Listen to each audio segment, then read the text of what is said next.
Hi everyone, I just want to give a short tutorial on mailing cards and tags through first class mail.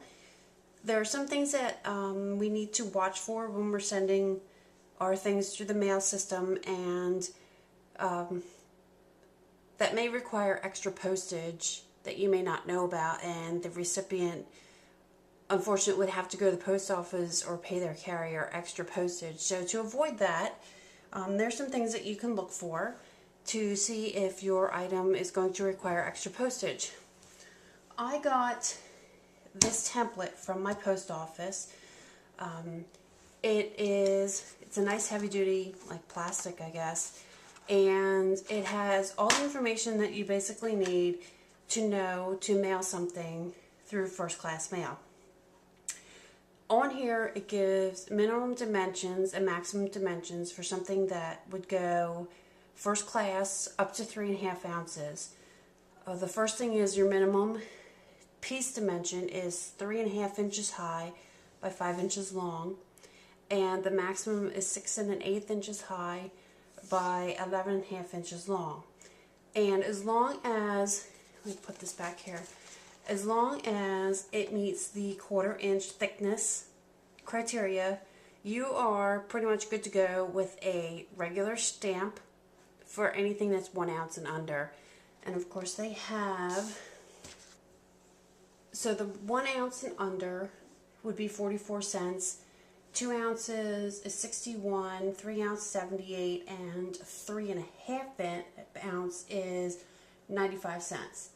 If your package weighs or your piece weighs more than 3.5 ounces, it has to be mailed as a large envelope. I don't know why they do that, but they do. Then that runs up to 13 ounces. And of course, anything over 13, you're going to have to put in priority mail. So that information is the basics for what you need to know to mail something first class. One of the other things on this template is this gray area right here. And what this is for is to take your envelope and make sure that it's a standard size for the post office, that it will go through the machining properly. This is a number 10 envelope, business class envelope, and if we put this envelope on here in the corner as it's indicated, you'll see that it falls within this gray area. And as we all know, you can just put a regular 44-cent stamp on here and mail it in the mail, and it's not a problem. Some of the cards that are out on the market are sized, say, a 5 by 5. And since 5 inches is the minimum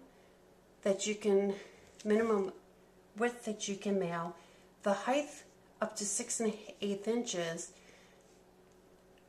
your 5 by 5 will probably, your corner of your envelope will probably end up right around in this area. And as you can see, it's not within this gray area, so that would be subject to a surcharge. The surcharge is 20 cents, so if it's an ounce or less, it's 44 cents plus a 20-cent stamp, or 2 tens, whatever your post office will give you. Some of the other things that they look for is, a lot of times we use buttons, brads, bows, dimensionals, and those types of things on our cards and our tags when we mail them. What they look for with that is if your 1/4 inch thickness is a consistent thickness. So if you have one area of your envelope which is thick, and then the other part is thin, and then you have another part that's thick, it's going to cause trouble going through the machines, and they have to be hand processed, and that's why they have the surcharge on there. So if you're not sure, you can always take it to your post office and ask them. I have mailed cards with dimensionals on it, and I guess because the piece that I had put on my card was pretty much almost the same size as the card, if that makes any sense. It didn't have just one area which was raised up or lower. It didn't cost me any extra. Sometimes I think you can get away with it. It all depends on the post office. And it's not just your post office, it's whichever post office you're mailing the piece to, where it's going to go through. It's kind of up to the personnel, I guess, if they want to, you know, have you pay extra postage. But if you go to your post office, you can ask them for this template. I've been asking for this for years. I used to sell a lot on eBay, and I kind of got used to the whole thing on how to know if it needed extra postage and how to keep things flat in my envelopes. Because I used to sell some stuff that would go first class, but it would be kind of bulky, and you know, you kind of get to know what you can and can't do. So on the front of this, it tells you everything you need to know. Here's your non-standard first class mail, size limits non-standard, and what you need to do if it doesn't match any of these. And then on the back, it also shows you how to use the template. Like this would be your 5x5, and see how it falls out of there.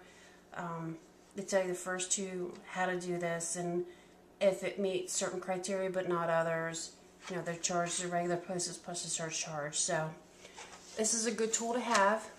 And I don't work for the post office, but I know way too much about mailing things, so I thought I would just share it with everybody, and hopefully this will help you guys out there. If you have any questions, let me know. Thanks.